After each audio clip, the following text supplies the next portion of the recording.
One blaster bolt, one heartbeat of difference, and the galaxy was never the same. Imagine a cantina on Tatooine.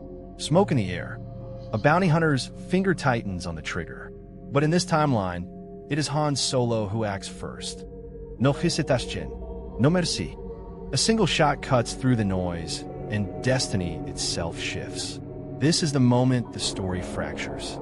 Like an ancient prophecy rewritten in fire and shadow, the smuggler who was meant to stumble into heroism becomes something else entirely. The rebellion's course bends.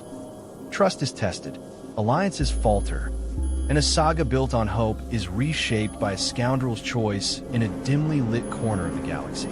The Jedi may speak of balance, the Sith of power, but here in this forbidden what if, we see how fragile history truly is. One spark, one blaster bolt, rewriting the myth we thought we knew. So, what if Han shot first changed everything? If there's one phrase that can spark instant debate among Star Wars fans, it's 4 simple words. Han shot first. At first glance, it might sound trivial, just a detail about who pulled the trigger first in a smoky cantina on Tatooine. But this single scene from A New Hope snowballed into one of the most hotly discussed moments in movie history. Why? Because it isn't just about a gunfight. It's about who Han Solo really is and how one storytelling choice can ripple across an entire saga. In this video, we're going to explore the origins of the Han shot first debate, how it reshaped Han's character, what it means for Star Wars storytelling, the massive fan backlash that followed, and ultimately, what this whole saga teaches us about the power of storytelling itself. Let's dive in. If there's one phrase that can ignite instant debate among Star Wars fans, it's 4 simple words. Han shot first. At first glance, it might sound trivial, just a detail about who pulled the trigger first in a smoky cantina on Tatooine. But this single scene from A New Hope snowballed into one of the most hotly discussed moments in movie history. Why? Because it isn't just about a gunfight. It's about who Han Solo really is. Back in 1977, audiences met Han for the first time in the Mos Eisley Cantina. Within minutes, this scruffy smuggler was in a standoff with Greedo, a bounty hunter working for Jabba the Hutt. In the original theatrical cut, Han didn't hesitate. He pulled out his blaster and shot Greedo dead before the alien could fire back. It was quick, ruthless, and set the tone. Han was dangerous, unpredictable, and maybe not the good guy the rebels were expecting. But years later, when George Lucas released the special edition in 1997, fans noticed something was different. In the re-edit version, Greedo fires a shot first, missing Han at point-blank range, and only then does Han return fire. The change seemed small, but the implication was massive. Suddenly, Han wasn't the cold, calculating survivor who'd take out a threat without blinking. He was rewritten into a man acting in self-defense.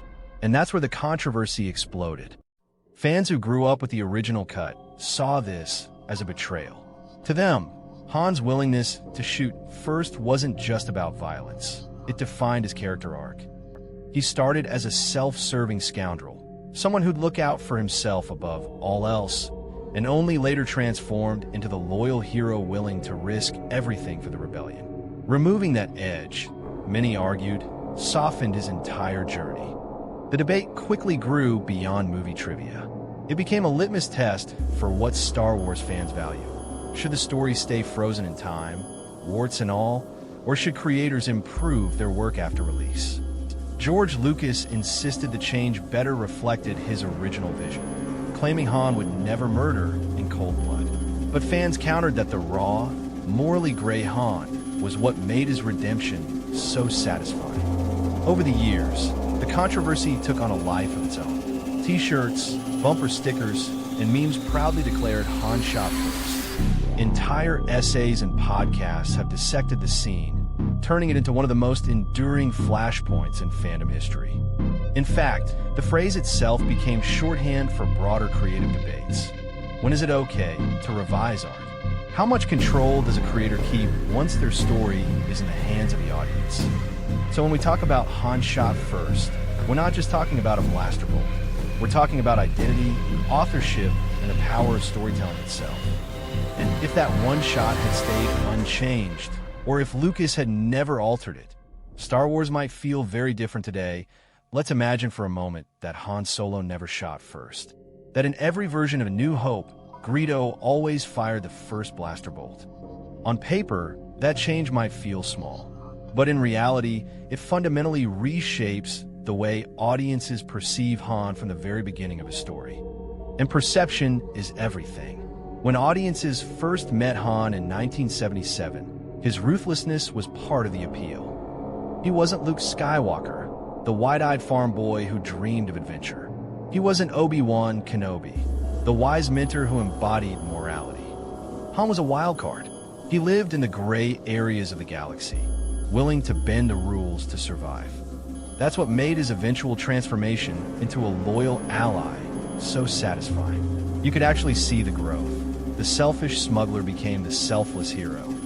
But if Greedo shoots first, that edge dulls instantly. Suddenly Han looks less like a scoundrel and more like a standard good guy who just happens to be smuggling spice on the side. He's not a man making questionable choices to stay alive.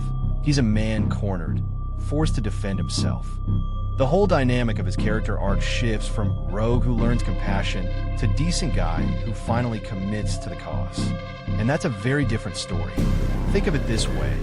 Audiences love anti-heroes because they feel unpredictable. From Tony Stark to Jack Sparrow, we're drawn to characters who straddle the line between selfishness and heroism. Han's original introduction nailed that balance. We didn't know if he'd ditch Luke and Leia for a pile of credits or risk his life for them, and that tension made his choices meaningful. Without the Han shot first moment, that unpredictability fades. There's also the question of agency. In the original cut, Han is in control. He sees the threat, makes a decision, and acts first. That tells us everything about him. He's not waiting around to see what fate deals him. He takes charge, even when it's messy. In the revised version, Han becomes reactive. He's only doing what he has to because Greedo forces his hand. And for a character built on swagger and confidence, that subtle difference changes how we view him. And here's the kicker. This isn't just about one scene. If you alter Han's introduction, it ripples across the entire trilogy. His choice to come back and save Luke during the Death Star battle? Less of a surprise, because we've already been nudged to see him as a good guy. His decision to stick with the rebellion in The Empire Strikes Back? Less impactful because we never saw that darker side in the first place. In other words, Han shooting first wasn't just about a gunfight. It was about laying the foundation for one of cinema's greatest character arcs. Remove that foundation, and the whole building looks a little different. Now let's push the what if even further. If Han never shot first, how might that single change ripple across the rest of the Star Wars saga?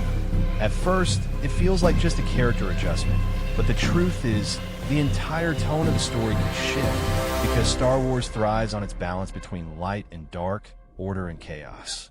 Remove Han's edge, and you nudge that balance. First, think about the dynamic between the main trio, Luke, Leia, and Han. Originally, Han brought grit to the group. He was the skeptical outsider, rolling his eyes at Luke's idealism and Leia's sense of duty. That tension was part of the magic. Without it, the group dynamic risks becoming too polished. 3. Good guys. Working toward the same cause doesn't have the same spark as two idealists clashing with a rogue smuggler who might leave at any moment. Then there's the question of tone. The original A New Hope blended swashbuckling adventure with darker undertones, desperate survival, moral compromise, and the gritty reality of life under the Empire. Han embodied that grit. If he's softened, the story tilts more toward a traditional fairy tale, with clearer lines between good and evil. That sounds fine in theory, but part of what made Star Wars revolutionary was its refusal to give us squeaky clean heroes. Everyone was a little messy, and that made the galaxy feel alive. Now imagine the rebellion itself in this alternate timeline. Han's presence originally added credibility. If even a cynical smuggler with no loyalty to anyone but himself could be swayed to fight, then maybe the rebels' cause really did mean something. But if Han is already leaning good from the start, the impact of his joining diminishes. It feels less like a victory for the rebellion and more like the obvious next step. We can also look at the bigger cultural storytelling patterns. Without Han's moral ambiguity anchoring the saga, Lucas's universe might have leaned harder into binary morality earlier on. Jedi versus Sith, good versus evil. While those themes are still central, the original trilogy stood out because of its gray areas. Lando betrays Han, but later redeems himself. Vader is a villain who carries the seeds of compassion, and Han is a scoundrel who becomes a hero. If you sand down Han's edges, you risk smoothing out those shades of gray that gave Star Wars its texture. Even beyond the original trilogy, the echoes are huge. Would the prequels have leaned into characters like Qui-Gon Jinn, who walks a fine line between Jedi orthodoxy and rebellion? If Han hadn't established that morally complex tradition, would The Mandalorian exist in the same way without Han blazing the trail as the first beloved rogue? It's hard to say, but it's not a stretch to argue that Star Wars' fascination with flawed heroes begins with Han's finger on the trigger. So when we talk about Han shooting first, it's not just about one scene. It's about setting the tone for how Star Wars tells its stories. A galaxy of simple heroes and villains is fun, but a galaxy of rogues, rebels, and complicated choices, that's unforgettable. If you want proof that one tiny detail can ignite a cultural firestorm, look no further than the Han shot first debate. When George Lucas altered the cantina scene in the 1997 special edition, it didn't just spark discussion, it sparked outrage. Fans who had carried Star Wars in their hearts for decades felt betrayed. And what started as a disagreement about a few frames of film quickly grew into one of the most iconic pop culture controversies ever. Why did it hit so hard? Because fans weren't just arguing about a blaster bolt. They were fighting for ownership of the story. Many felt that once Star Wars was released to the world, it no longer belonged solely to Lucas. It belonged to the people who had bought tickets in 1977, who had rewatched VHS tapes until they wore out, who had passed their love for Han, Luke, and Leia down to their kids. Changing Han's introduction felt like rewriting their memories. And the backlash was loud. Fans started printing bumper stickers and t-shirts with the phrase "Han shot first," turning it into a rallying cry. At conventions, the line was shouted like a battle chant. Online forums in the early days of the internet kept the debate alive, dissecting every frame of the altered scene. And of course, the controversy didn't stay in the fandom bubble. It spilled into mainstream media.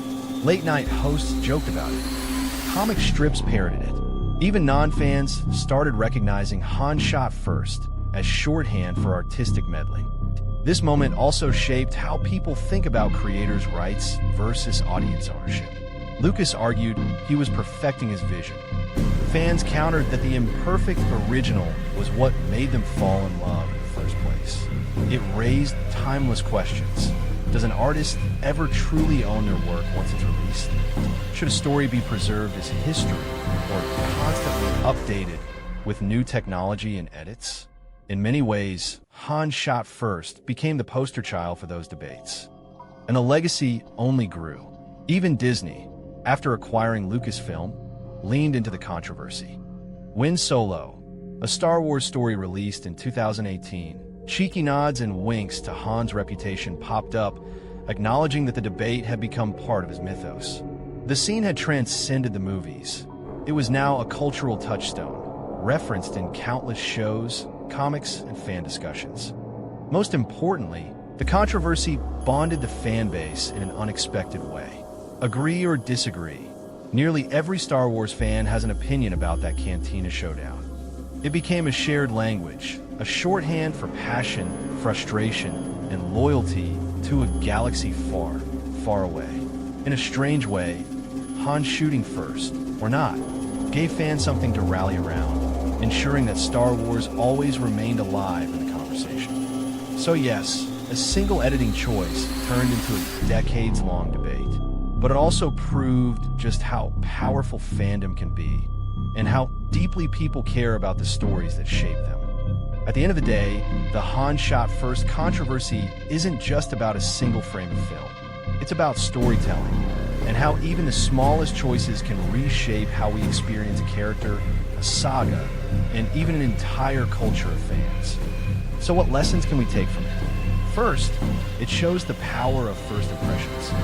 The way a character is introduced sets the stage for everything that follows. Han's shooting first told audiences, this guy is dangerous, independent, and unpredictable. From that moment forward, every action he took had extra weight because we'd already seen his darker side.